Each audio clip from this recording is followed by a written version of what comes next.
All right, let's begin. Good evening, everyone. Welcome to today's class. Today, we will deal with a topic that most researchers find uncomfortable or are scared of. We're going to deal with parametric statistics. In the Kervi Patale, it is most researchers I have met are uncomfortable. Those of us who have dealt with statistics before, you know that in college, typically in every batch there will be one or two people who like statistics and are good at statistics. So all the statistical work will be outsourced to those two people. That is typically what happens. But today what we're going to do is, one, I want to assure you, there's nothing to fear. We are going to try, for those of you who don't know any statistics at all, we will try and make it a little easier. Those of us who have experience with statistics, this will only be a refresher. So welcome to today's session. I'll give you a warning up front. Statistics is not an easy subject. Sometimes it can be a little dry. But like I said, if you feel like you're falling asleep, we will serve some virtual coffee today, and let us see how we can make the best of it. Okay. So, from a psychologist, today's learning objectives are primarily we will understand what are the basic tenets of parametric statistics. What does it mean? The second thing we are going to do from our material is identify the basic statistical tests and how they are used. The third is we are going to learn how psychologists will use these statistical tests and data. So these are our three broad learning objectives. The presentation I have made is based on chapter 11. So, and a few extras. Now, examples konja extras are kondu vandirken, but otherwise this is largely from the material. So, at the outset, these are the foundational tools when we are comparing data. Now, as a ninga yosichikala that as psychologists, we will primarily deal with counseling, we will deal with people. And yes, that is true. But as a good psychologist, at any time, if you are going to publish a paper or you are going to do a study, unga counseling practice will yield data. And that data can be used, those of you who want to pursue a PhD or who want to get into the research side, it is very useful to know, to have a basic grasp of statistics. So the tools that we use are called parametric statistics. So what does it mean? Two big words. So let us understand what those big words are. So one assumption when we come to parametric statistics is that data should be well behaved, like a very smooth highway. You will find in the practical world, data is not well behaved. You have to clean the data. So let us see how to proceed now. So today's training agenda, the timings may differ, but we will look at the basic concepts, the t-test, ANOVA, correlation, and regression. These are the four primary tests. Then we will look at the exam perspective, and we have about 10 minutes or 15 minutes of spillover time if we have any questions or if a certain topic takes a long time. Let's start with the basic concepts. Basic concepts, as a psychologist, நீங்க ஒரு study இல்லைன்னா ஒரு survey undertake பண்ணும்போது you cannot survey everybody. For example, in our A24 batch, we may have some 400 individuals. Anna, if you want to find out the batch sentiment, how we feel about the course, it is not practical to contact all 400 of us. So what is the wise move is to contact a representative sample. You cannot survey the entire population. That is called a census. But when you want an opinion,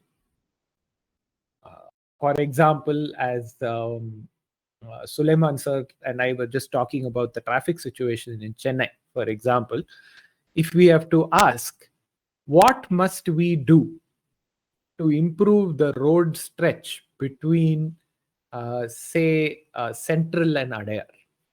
What must we do to improve the traffic? Can we ask everybody who travels on the road? Of course not. So we ask a representative sample. So there is a population, two concepts. There is a population and there is a sample. A sample is a few people drawn from the population who represent the population. So parametric tests are like using a well-paved road. They are based on certain assumptions. Why? Because they answer a question. The question is, does this data which we get, does it represent the general population? For example, if we are doing a study on depression in adolescents, we get some data, survey data, interview data, we get various types of qualitative and quantitative data. The question you are going to answer is, does this data represent the population well enough to make a reasonable inference? That means if I say that depression in adolescents is primarily due to mobile use, if that is my hypothesis, is that data going good enough to represent such a hypothesis? That is the question. So parametric statistics deals with the population. That is, population is defined as a group of phenomena or individuals that have some common features. A sample is a small group of members of that population who represent that population. They are selected based on various criteria. Now here is the definition of a parametric statistic. A parameter relates to the population. A statistic relates to the sample. So at a very basic level, parametric statistics is a way of scientifically relating populations and small samples in a meaningful way. Now, parametric statistics is not, as many of you know, it is not exclusive to psychology. வேற ஃபீல்ட்ஸ்லயும் இருக்கு. In engineering, in fact, my discipline was in process improvement. In process improvement, we use a lot of parametric statistics. So parametric statistics is even used in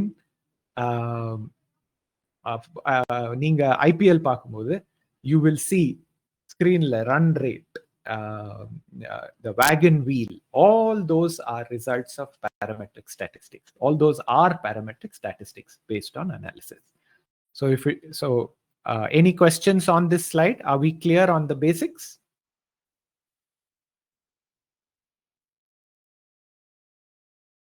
Okay, so now we will serve you your coffee.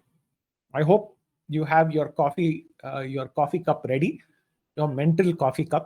This is a virtual cup of coffee.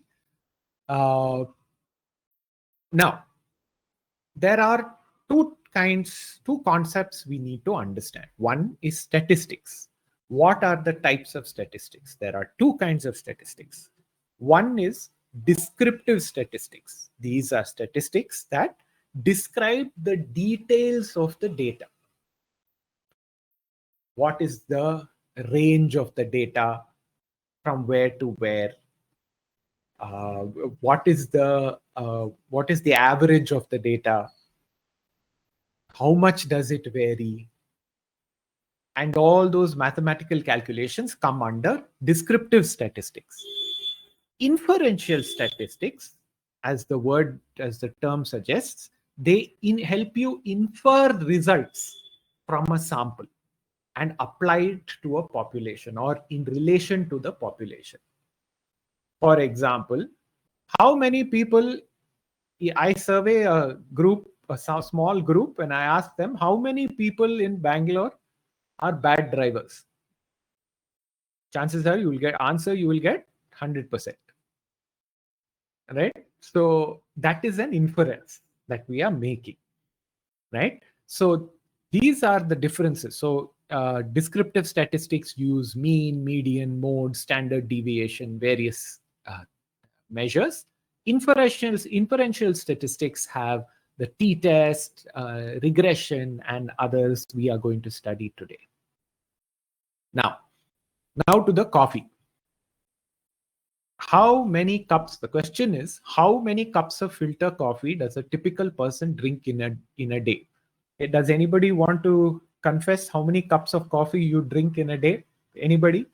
Please unmute and tell me on average. Or you can put it in chat if you don't. One. I take only one. Okay, one. Excellent. You are more disciplined than all of us. Anybody more than 3? We are very disciplined people here. I take minimum 4 teas. Super. You must be awake 24 hours a day. Bad boy, Suleiman. So so that's how the marketing goes. Good. I'm also in marketing, so I understand your predicament completely. Yes, we have 2 cups a day. 2 cups a day is Indians is the benchmark for being an Indian. So Carolyn ma'am, doesn't mean you're not an Indian. It means we are progressing towards 2 cups of coffee. Anyway, whatever number of cups of coffee you drink in a day, univariate analysis refers to that. So how many cups you are analyzing one variable? How many cups? It can be 1, 2, 1.5, 2.5, whatever the number, but you are analyzing only one variable. Bivariate analysis, it analyzes the relationship between 2 variables. For example, is there a relationship between a person's age and the number of cups of filter coffee that they drink in a day? People have researched everything. So there are studies to indicate that as people grow older, the number of cups they drink based on certain factors tends to decrease. As we just now discussed, people in certain industries, advertising, marketing, which require alertness or intense effort for long hours, doctors may drink more number of cups. There you are analyzing, if you are analyzing age and number of cups, you are analyzing 2 variables. Now, when you are multivariate analysis deals with many variables. What are all the factors that predict the number of cups of coffee a person drinks in a day? It could be their job is one factor, age is another factor, the price of the coffee is another factor, where they live is another factor, right? So that when you analyze that is multivariate analysis. So now, what do we do with these things? Now we come to that they are tested using various tests. So here we will find that in our textbook it begins with actually ANOVA, but I have actually begun with the t-test because the t-test is the beginning of these of this, basically of any kind of statistical testing, is something that we always begin with a t-test. So let us look at the t-test. So first, we will look at what does the t-test do. So does everybody know what the mean is in statistics? Is everybody familiar with what a mean is?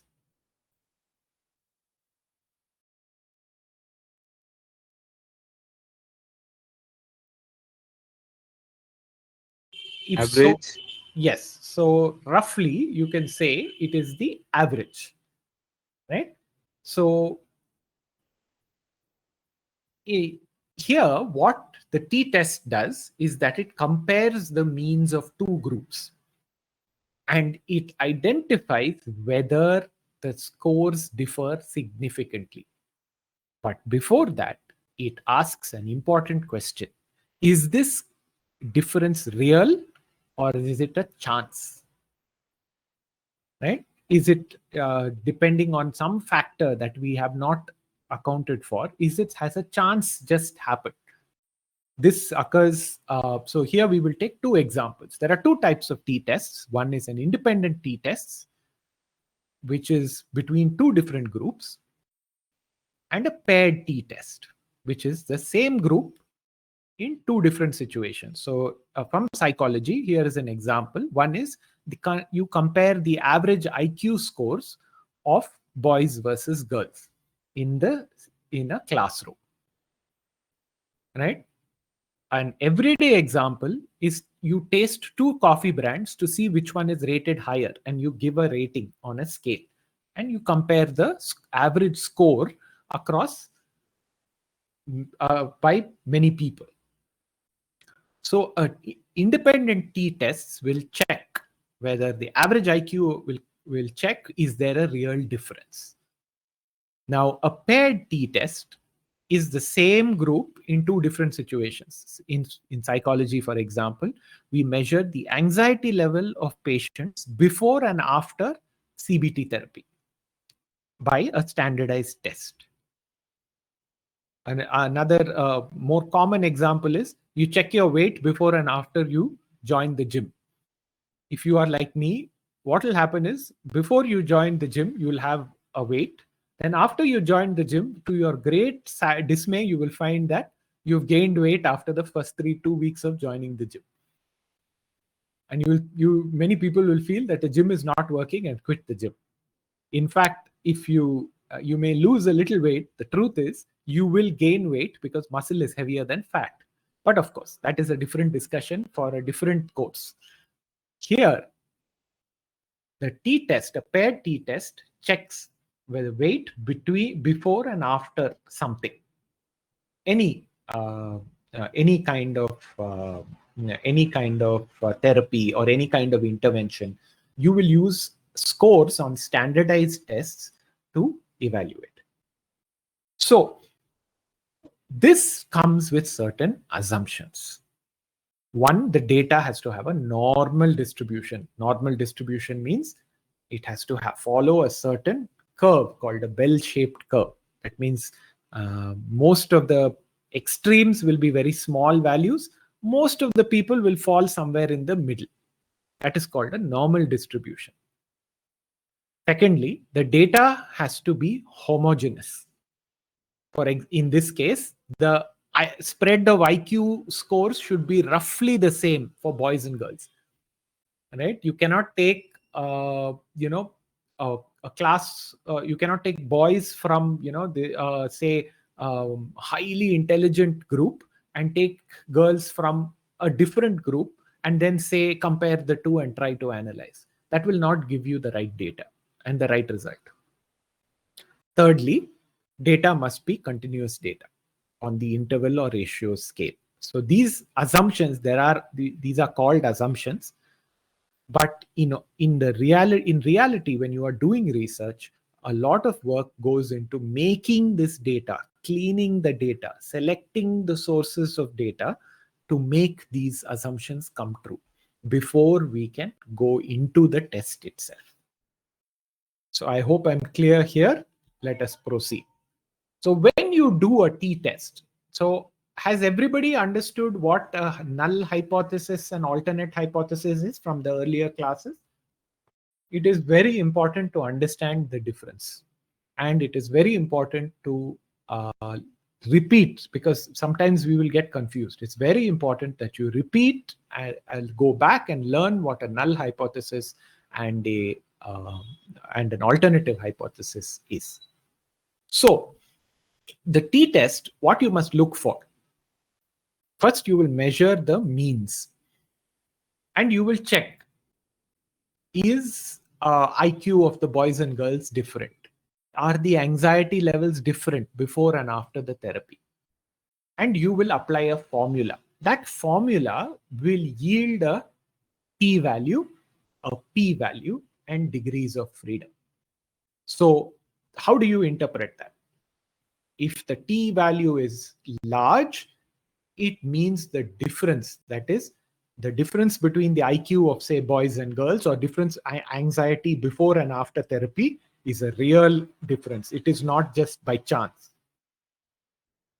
Important concept to also remember is the p-value. A p-value, if it is less than 0.05%, sorry, less than 0.05, you reject the null hypothesis. So you start off with a null hypothesis saying, I have this data for anxiety level before and after therapy. I am saying my null hypothesis is there is no difference between before and after, or there is no difference between the IQ of boys and girls. I start off saying, let us let us think like there is no difference. The alternative hypothesis is there is a difference. That's all. Not how much is the difference, what are the factors causing the difference. That will come from your analysis. But for now, there is no difference, there is a difference. That is all. The p-value, if it is less than 0.5, it tells you there is something surprising.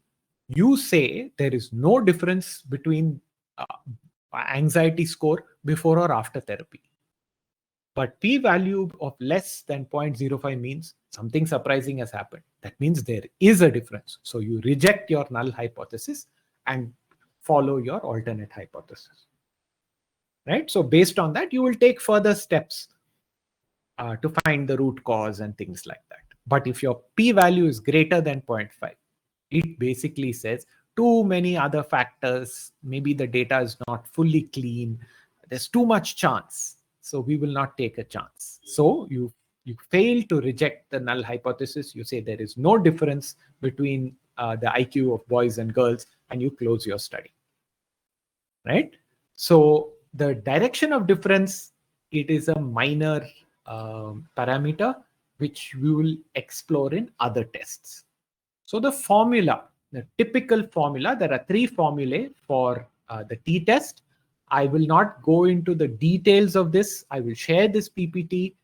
What I have done is I have taken the textbook and explained the formula parameter by parameter in a simple way. Right? So for example, if it says, like for example, if you look at the second formula, right, standard error, right? So it talks about standard deviation, what is sample size. These are basically a short explanation I have given. From an exam perspective, it is important to learn these formulas if we are asked to calculate. Right? So we will not go into the details of it. I will share this, but these are how when you get data, that prepared data, this data, it should tell you how to take. And so some of the skills you must know is how to take the mean, find the mean, median, mode of any data that is given. Mode, for example, I'll give you an example. When you want to find out in a company, if you want to find out what the salary is that they are offering for a certain that they're offering, You cannot take the CEO's salary, the highest and the lowest salary, and take an average. Why? Because the CEO may be earning crores. An entry-level employee may be earning thousands.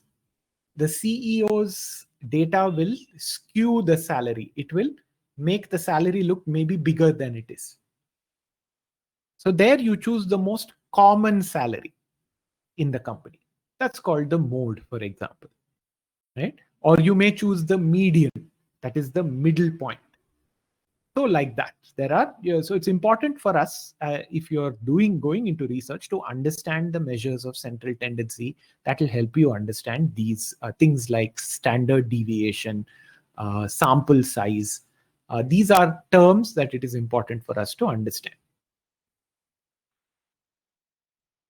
Now, so far, have we got somewhat of an idea of what a t-test is?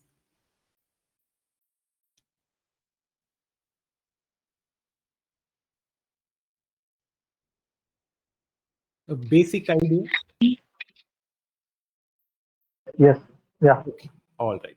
Now let us look at, so in essence, your t-test, there are two kinds of t-test.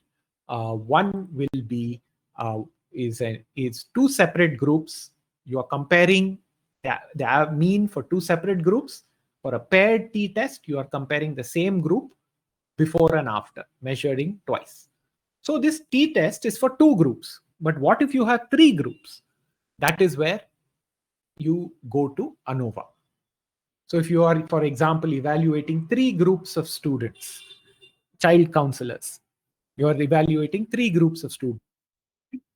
So if you are comparing three or more independent groups and factors, you have something called ANOVA. ANOVA stands for Analysis of Variance. So here again, you have two types. You have a one-way ANOVA, that is, you compare three groups based on one factor. Two-way ANOVA is you test interaction between factors.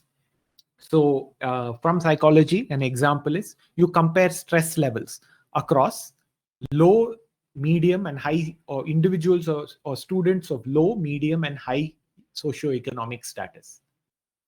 Now, the causes of stress for each individual of a different status may be different, but what you are comparing is stress levels or anxiety scores. They may be anxious for different reasons, but you can use ANOVA to compare the stress levels across three. You compare one factor across three groups. An everyday example. For example, you compare test scores of children who studied online, offline, and hybrid methods. You would use an ANOVA. So anywhere where you have more than two groups and you have one factor that you are comparing them on, you will use ANOVA. Two-way ANOVA will, for example, talk if you want to measure student adjustment levels or adjustment type based on gender and family type. You're answering the question, are male students from joint families better adjusted than male students from nuclear families? So or female students from joint families. See, there are multiple parameters you are dealing with. So when you gather data, you will use ANOVA to analyze this. Or for example, everyday example is meal type, whether vegetarian or non-vegetarian. Active or sedentary lifestyle. What is the effect of those groups on overall health? You would use ANOVA to analyze. So ANOVA tells us whether a difference exists. It doesn't tell us it is in this group or it is in that group. It just tells you yes, there is a difference between these groups. You will need additional post hoc tests, or you may use a t-test. That is why in our textbook, t-test is given after ANOVA, because you will need it before or after. So t-tests help you narrow down. Now, so just to understand, to give you some clarity, if you have data, this is what is called a bell curve, where and these are data for any parameter. For example, score could be anxiety levels, right? And you have 3 groups. You will look at the variation within a group. You see the green curve. Within the group, what is the variation in anxiety? And between the groups, what is the mean of each group? You will analyze the variance. That is why it is called ANOVA, analysis of variance within a group and between groups. So that is what ANOVA does. So similarly, what do you look for? What do you ANOVA tell us? It tells us whether 3 or more group, the mean value of the group differs significantly. For example, do students from different socioeconomic status differ in anxiety scores? Does it or not? That's all. So the output of when you do an ANOVA calculation, it will output what is called an F value. That is a ratio between the group variance, between group variance. Remember what we saw here, between the 2 groups divided by within the 2 groups variation. That outputs a value called an F value. And of course, you have our good old friend P value. Those of you who are in statistical analysis, for you, P value is your best friend. Everything is about P value. P value less than 0.5, you reject the null hypothesis. This is a standard rule. So now everything is in context of the hypothesis. What is your hypothesis in any situation? So here for ANOVA, the hypothesis is all group means are equal. So if the F value is very large, that is the ratio of the variances is very large, and the P is less than 0.05, that means at least one of the groups is different from the others. That's all it is telling you. It doesn't tell you which group is different. It just tells you one group is different. So it will say, okay, that means there is some. So what does that mean in practical terms? If you are analyzing anxiety scores, it means there is one group where the anxiety scores are much higher or much lower than the other 2 groups. And our job as psychologists is to research and find out. Then we will get into which group. Then we will get into why. So for that, there are other tools. But ANOVA enables, so what it is doing, it is these tools are helping us narrow down using good quality data, which is necessary if you are going to present a paper, or even if you are doing a thesis.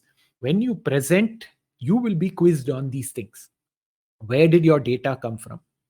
What is the validity of your data, the credibility of your data? Because I can tell you, I work with a lot of postdoc researchers, and I can tell you that a lot of people fake data. They manufacture data, and when they are asked to prove it, they will find it very difficult. So these tests narrow it down. So there is something called Tukey's HSD. These are post hoc tests after ANOVA to narrow down. So two-way ANOVA. Two-way ANOVA is between what? It's multiple factors, multiple factors affecting something, right? So what does it two-way ANOVA tell us? Whether there are main effects, that is each factor affecting something, and interaction effects. So in a simple example, stress levels. Does gender affect stress? Are women more stressed than men? Does joint family or nuclear family affect stress? Are women in joint families more stressed than women in nuclear families? Right? Like that, combinations. Are men in nuclear families more stressed than women in joint families? You see, there are so many permutations and combinations.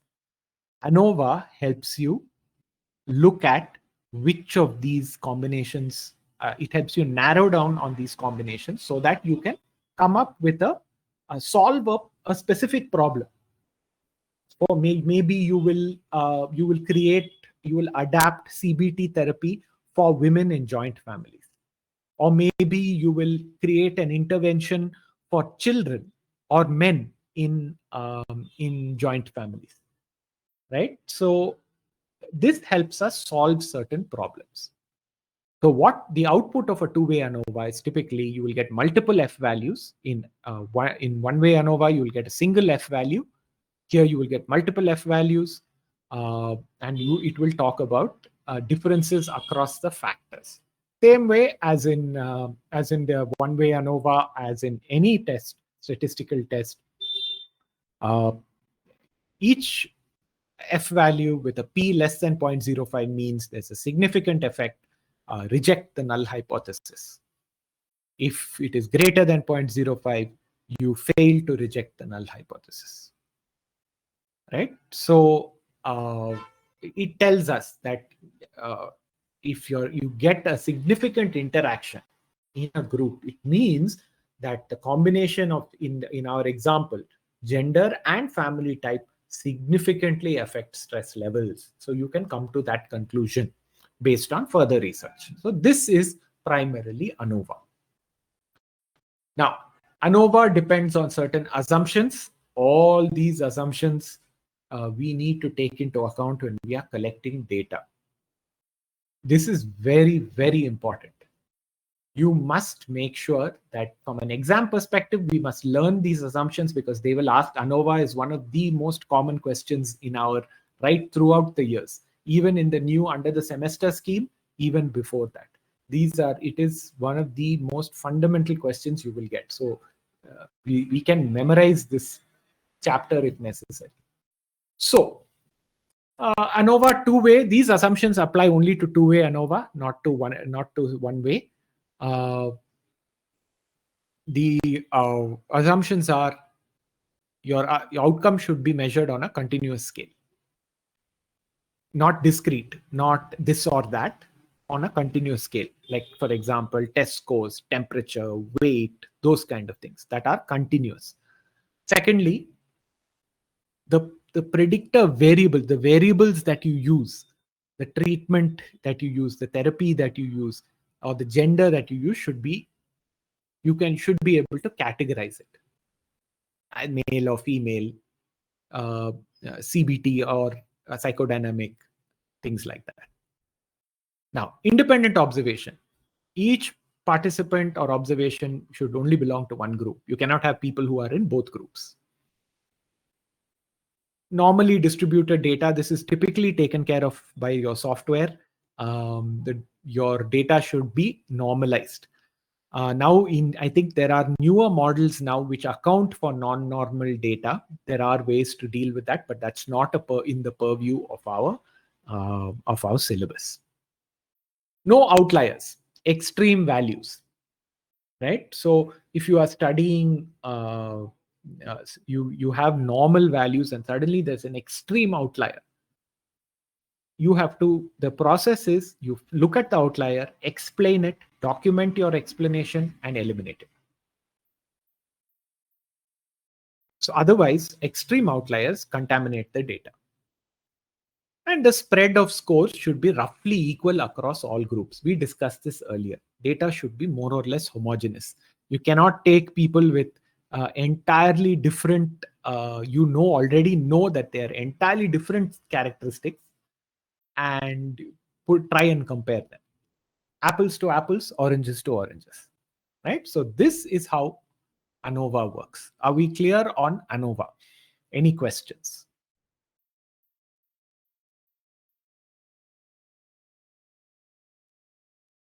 No, for some of us, it'll be a little heavy. My apologies. I will try and simplify it as much as possible. Okay, if there are no questions, let's proceed. This is the easiest of these to understand. It's simple. Correlation. Are two things correlated? Correlation, there is a gentleman by the name of Kent Pearson who formulated this. He has contributed significantly to statistics.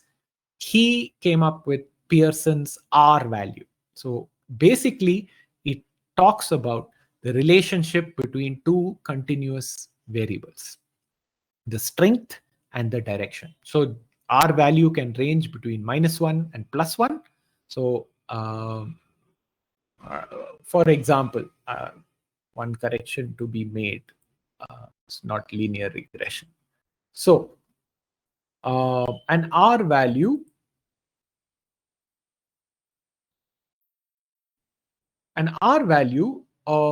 if you're measuring test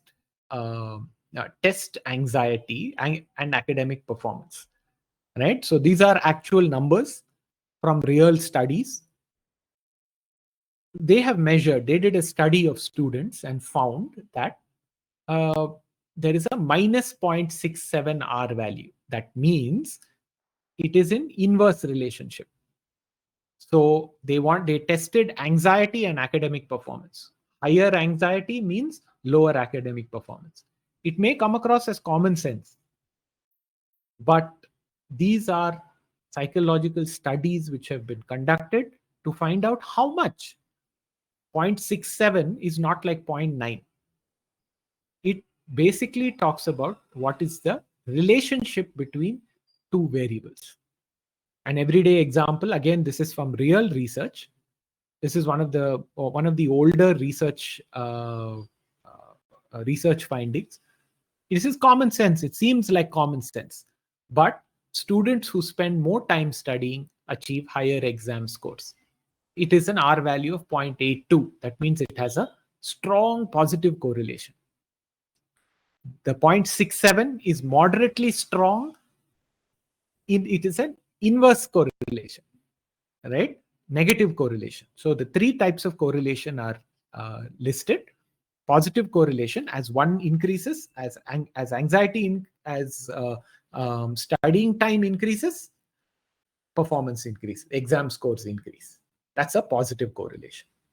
As anxiety increases, the academic performance decreases. That's a negative correlation. Sometimes you will find that there is no correlation. Here, it is important to understand that correlation is not causation. That means just because anxiety and academic performance are correlated, does not mean that anxiety will cause academic performance to dip. It only indicates it's an observation. That's all. You cannot categorically say in 100% of the cases it is like this, right? So what does correlation tell us? What do you look for? You look for the strength and direction of the linear relationship between two continuous variables. Now here I explained it in one way. The reverse also you can take. As a researcher, you can study, as performance goes down, does my anxiety go up? Our results are due in a short while. So let us hope that our anxiety does not go up. I'm sure that some of our anxiety, especially me, is going up. So I'm fulfilling this statistical model, right? So here, when you do this test, you will get an R value. Normally, as your statistical software, this can be done even in Excel. All these tests can be done in Excel. So even if you look on YouTube or look for tutorials, they will show you how to do it. It's quite simple and it's very intuitive. You can take any data and try it out if you have the time to do that. Again, the p-value is there. And here what we are measuring is your null hypothesis is there's no relationship between the two variables. The alternate hypothesis is that there is a relationship. And Cohen's benchmarks will tell you whether it is weak, moderate, or strong. So anything above 0.5 is considered a strong relationship. So the positive and negative only tell you whether one increases, the other one decreases. So if it's positive, both increase or decrease together. If it's negative, one increases, the other decreases. And of course, p-value is the main determining factor. So you will check the p-value first, right? Whether it is by chance or it is by design. And then you will check the R value to check how much something correlates with the other. So this is the formula. Don't get scared. It's a very simple formula. As you can see, it's basically the multiplication and division of a whole bunch of values. Here they've taken two values. There can be more values. Most of the time, this is done by a statistical software or in Excel. If you are required to calculate it, again, look through the R value. It will give you your variables, right? So sum of all the X values will be sum of all the anxiety scores. Sum of all the Y values will be the sum of all the academic performance scores, right? So then you do squaring, you multiply it by the number of values and all of that, and you will get an R value, right? So again, this is fairly straightforward. There are a lot of examples on YouTube to follow this. If anybody wants, I can share some calculated examples that you can follow along. If it will help anybody, I can share that. And finally, regression. The word looks very scary. Don't be scared. Regression is just prediction. The word is prediction, right? What does regression do? It predicts whether one variable, it will predict the value of a variable, of a dependent variable based on other variables. So there's linear regression and multiple regression, just like one-way ANOVA, one factor, two-way ANOVA, two factors. Here you have one predictor, linear, it's called linear regression, and multiple regression, where many predictors. For example, you predict anxiety score based on sleep hours. What does your mind tell you? Anybody unmute your mic and tell me, without looking at what is your gut feeling in the relationship if you have to predict anxiety score from the number of hours of sleep? What is your gut feeling?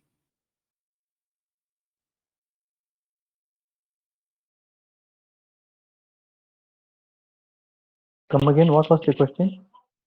If from without any statistical knowledge, without any data, if I asked you the question, will the a person's anxiety level increase if their sleep hours decrease? What will be your answer? Yes. Yes. Now that If you don't have adequate sleep, yes, you get anxiety. right. So see, anecdotally, by common sense, we are able to identify that. However, what linear regression can do is actually predict what that increase or reduction will be. That is the role of regression. It will predict the next value.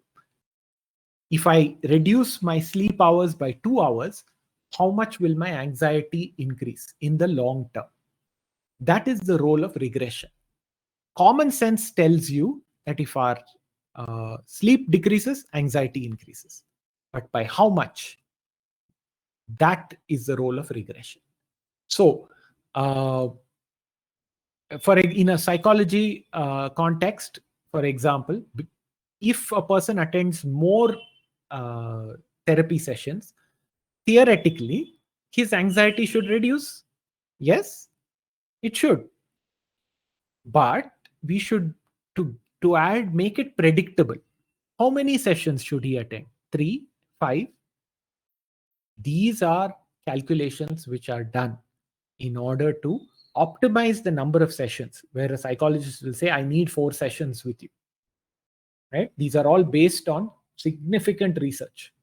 based on different conditions. For example, late onset psychosis, you will not treat in an elderly person, will not require the same amount of sessions as say CBT for job stress, for job related stress, right?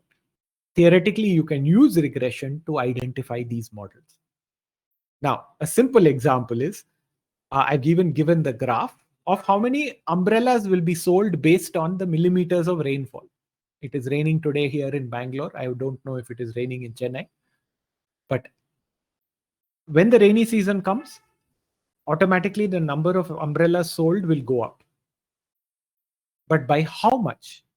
If you have good data, regression can help you predict.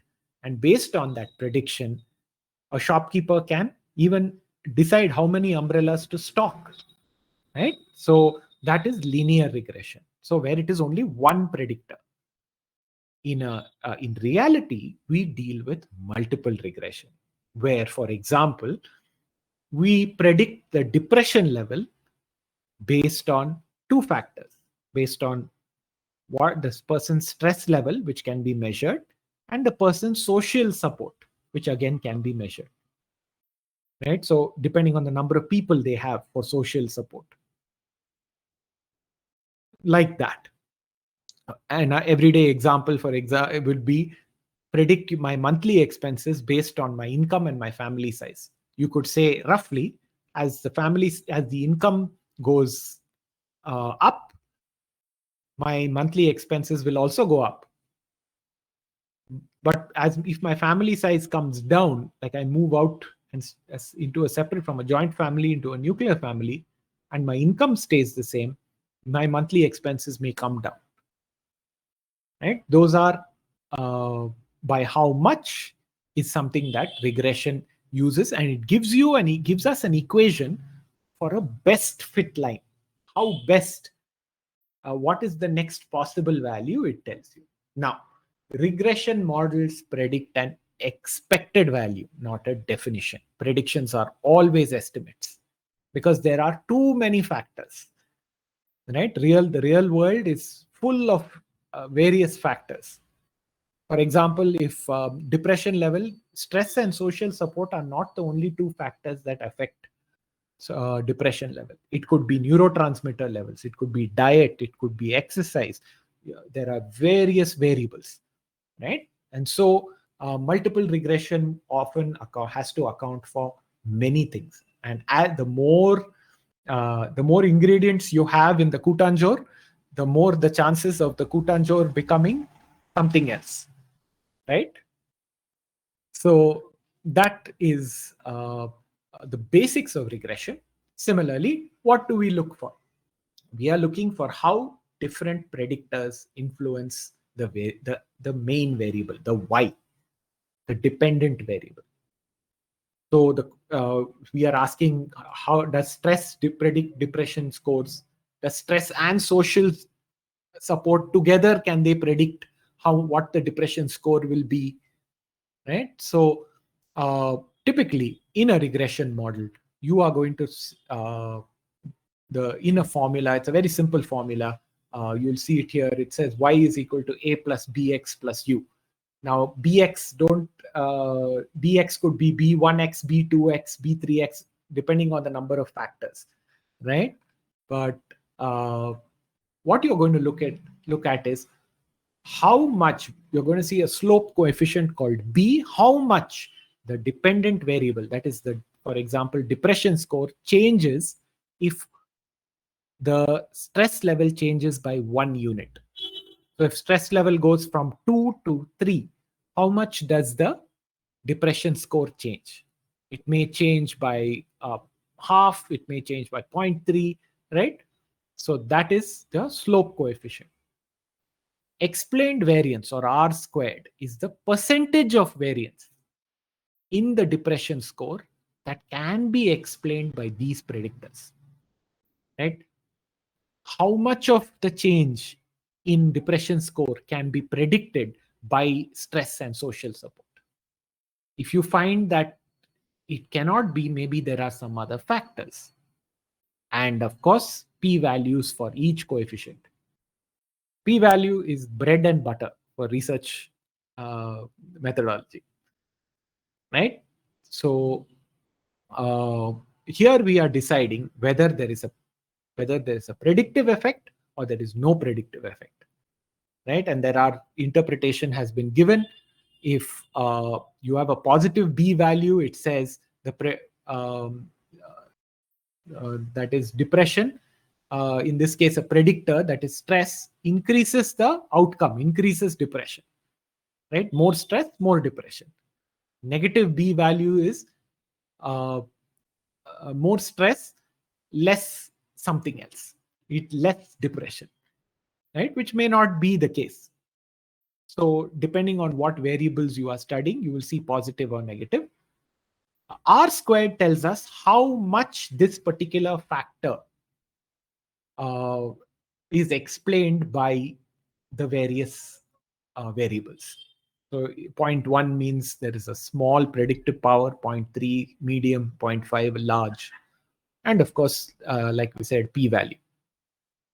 So finally, the regression is the goal of the regression is to find the best fitting line, right? You are trying to minimize the error and predict what will happen next. If I do this therapy, my client's anxiety score should reduce by this much. That is the role of regression. If you have good data in a clinical setting or in any kind of counseling setting, if you have good data, you can use regression to analyze this. So the slide explains what are each of the terms. These we will need to memorize. Okay, Alan, you have given us so much information. My brain is overloaded. I cannot understand anything anymore. For that, this is a remedy. I put together a simple slide, right, which talks about the null hypothesis, the alternate hypothesis, what outputs you to expect from each of these tests, the typical values, right, and what they mean in how to interpret those values. I'll be taking tomorrow's class. If you want to go through these and you have questions, I'm happy to. Tomorrow's class will be much shorter because we're dealing with qualitative, which is much easier, and we have dealt with it in the previous semester. So if there are any questions about this, I'll be happy to take them. Now, to the exam perspective. Having analyzed the papers, every exam cycle has one question from both parametric and non-parametric stats. So parametric is every year, right? ANOVA, t-test, correlation, regression. They at least one 6-marker or one 10-marker is there, right? Non-parametric, which of course ma'am is handling tomorrow, is again very, very important. It takes these fundamental concepts to the next level and gives us more sophisticated tools as psychologists to move our research forward. So what is out of all this? What is the takeaway? You must study ANOVA one way, two way, t-test, correlation, and regression. One of these definitely comes. Alternate years, you get questions from what we will cover in the next class. That is day after tomorrow, God willing. So we might have problems if they give data with the example problem. They might give from ANOVA. They might give primarily a regression because that's the easiest to administer in an exam setting. So net takeaway, lessons 11 and 12 are very important. They cover about 20 to 25% across the years. So now we have come to the end of our class. Based on what you have learned, let's do a quick quiz. Right? We want to measure stress before and after 6 weeks of yoga. Which test will you use based on what you remember?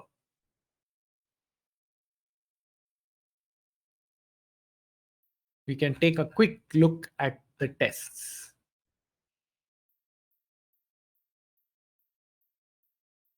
I'll go back to the right.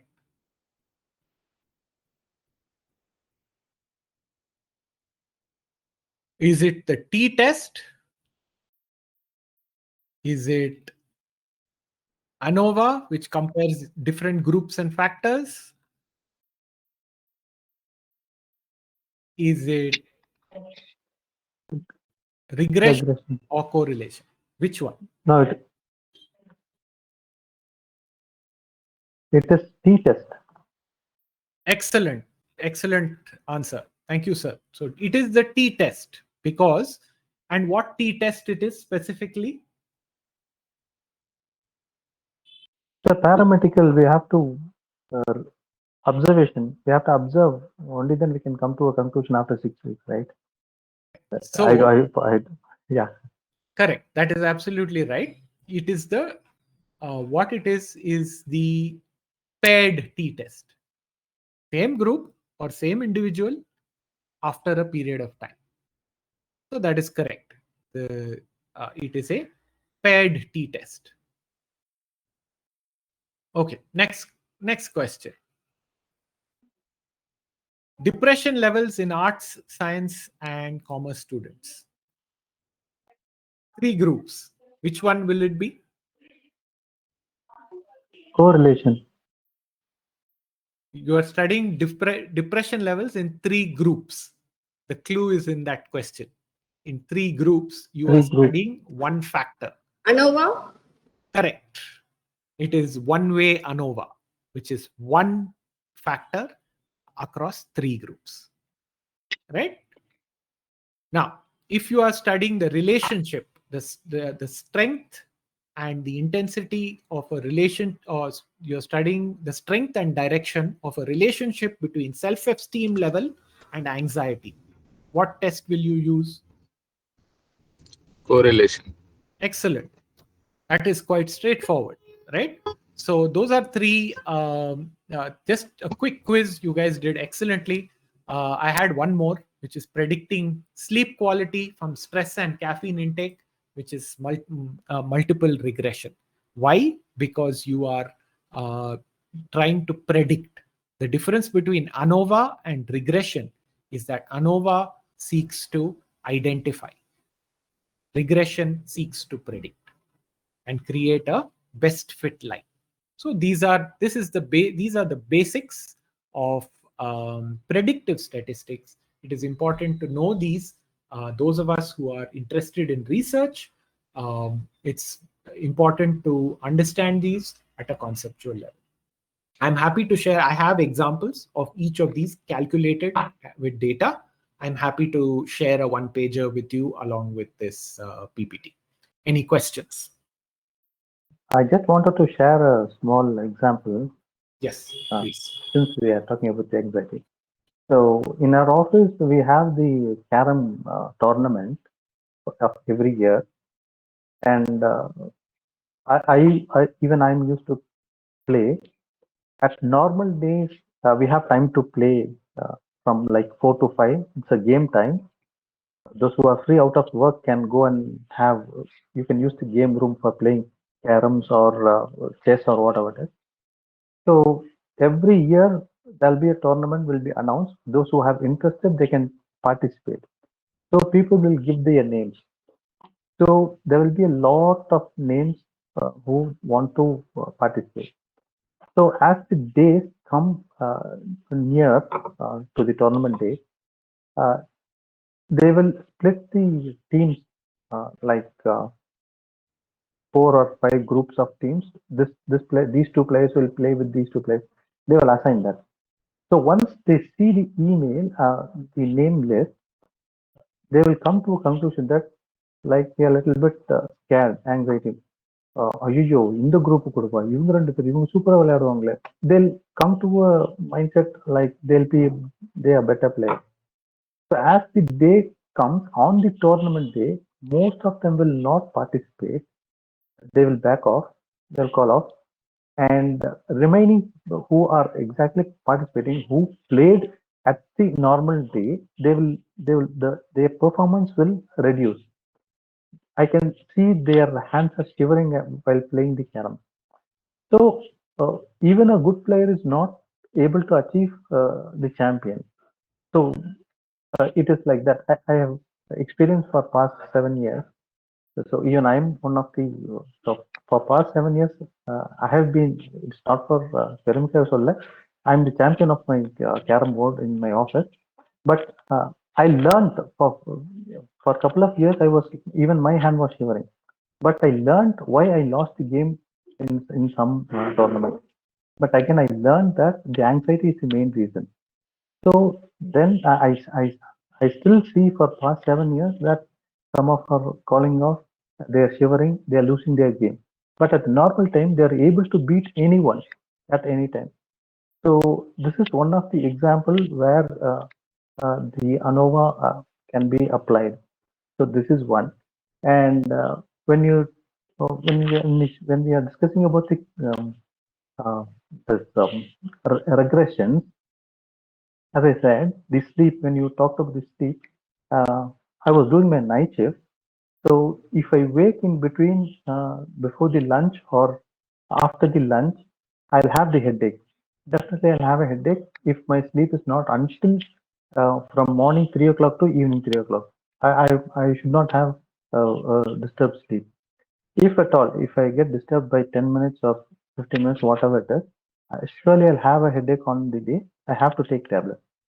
So I was like that. So it was being for a long time. So once when I was discussed with the other team members, I still remember her name. Her name is Hema. So she told that today I slept for a long time. So she told, I asked her how long you slept until 8:30. 8:30 night 8:30 no morning 8:30 from midnight 3:30 to 8:30 she used to have a sleep. Then I asked her after 8:30 what will you do? I have my kid. I have to leave him to the school. I have to do things for my husband. Then I'll prepare my lunch. I'll pack my dinner. I'll come to office. So I was surprised to see I used to sleep from midnight 3 o'clock to afternoon 3 o'clock, and she's just sleeping for a couple of hours, and she's perfectly okay. At that moment, I decided that this is not the right way. And suddenly, I don't know, from next day, I don't have that headache. So I was so much impressed with her sleep just for a couple of hours. She's sleeping and coming back to the same night shift. And she's also, I was a bachelor at that time. I don't have any other work other than the sleep. So I was surprised to see that. And that motivated me to come out of the headache. So it was gone extremely. I don't mind about getting in between or after 4 hours sleep also, I'm able to continue the night shift. So these are the two examples I just wanted to quote here. All right. Thank you, sir. The first example, just those of us who are interested in sports psychology, sports psychology is very heavily data reliant. Particularly prediction of player attitude, player anxiety. Sports psychologists rely on a lot of data to make decisions. So what you have seen in your office carom tournament is there is a scientific system to ensure to keep players at their top form. In professional leagues, there are specialized therapies. It's an excellent field, a very, very lucrative and high paying field as well. So what you are saying, sir, is very valuable because that is the basis on which even sports teams are selected. Player anxiety levels at high in tense situations or high stakes games are one of the factors which are evaluated in selecting players for teams. So that is a relevant example. Thank you very much, sir. Anyone else has any questions or comments? Feel free.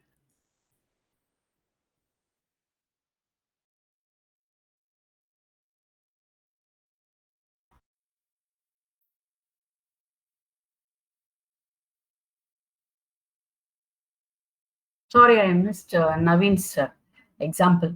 No, Naveen sir's example was from his carom tournament at office, which primarily he was talking about the role, certain aspects of sports psychology and the role of analysis like ANOVA and regression.